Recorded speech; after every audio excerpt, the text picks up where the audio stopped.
Poland, Lithuania, Latvia and Estonia have called on the European Union to build a defense line along the border with Russia and Belarus to protect themselves from threat from Putin and Lukashenko regimes. In a letter to EU leadership, the leaders of the four countries said that the project is designed to protect the 27 member states of the European Union with a population of 450 million people.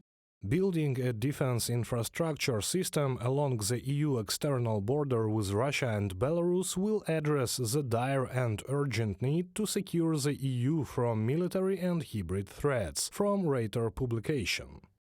The construction of 700-kilometer defense line along the border would require significant funding. Some European diplomats have established that 2.5 billion euros are needed. Я думаю, що зараз, коли I think that now, when everybody in Europe is realizing that all these threats are real, the Baltic states think that this is just the optimal moment to raise this issue with the whole European Union in order to get the appropriate funding for the implementation of this project. In order to prepare the civilian population for a possible military conflict with Russia, the Polish armed forces have launched a program called Vacation with the Army, the Associated Press reported. The main goal is to train new recruits for the Polish army. Now there are about 198,000 servicemen in it. The paid training will be available for those from 18 to 35 years old. It lasts 28 days. After that, the recruits can leave for the reserve or continue to serve in the defense forces. All European NATO countries feel the shortage of military personnel. In fact, in case of war with the Russian Federation, Europe will be able to send no more than 300,000 people to the front. Also, the total number of military personnel is almost 2 million. в усіх арміях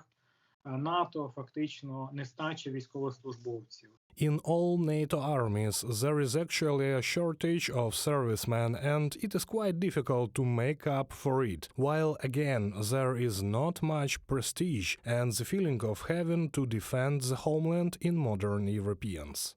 In order to effectively counter provocations from the territory of Belarus, Poland will set up special guards unit to protect the border. We faced a situation of a threat to state security posed by illegal migration on the Belarusian-Polish border. We quickly realized where there are weak points and will strengthen them in the near future. Czesław Mroczek, Poland's Deputy Interior Minister, from the PAP publication.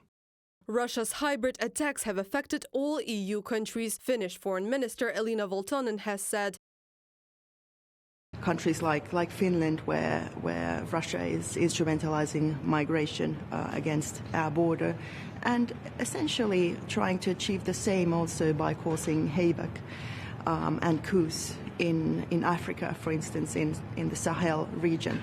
So what this means is that there is no observer status in Europe anymore to Russia's aggression. We are all victims of Russia's aggression. The American Institute for the Study of War admits that the Russian Federation may decide to engage in a large-scale armed conflict with NATO much sooner than the West predicts. According to analysts, Putin's plans are indicated by three factors at once: Russia's financial, economic and military performances. Reported by Anastasia Tarnavska, Yulia Bil, UATV News.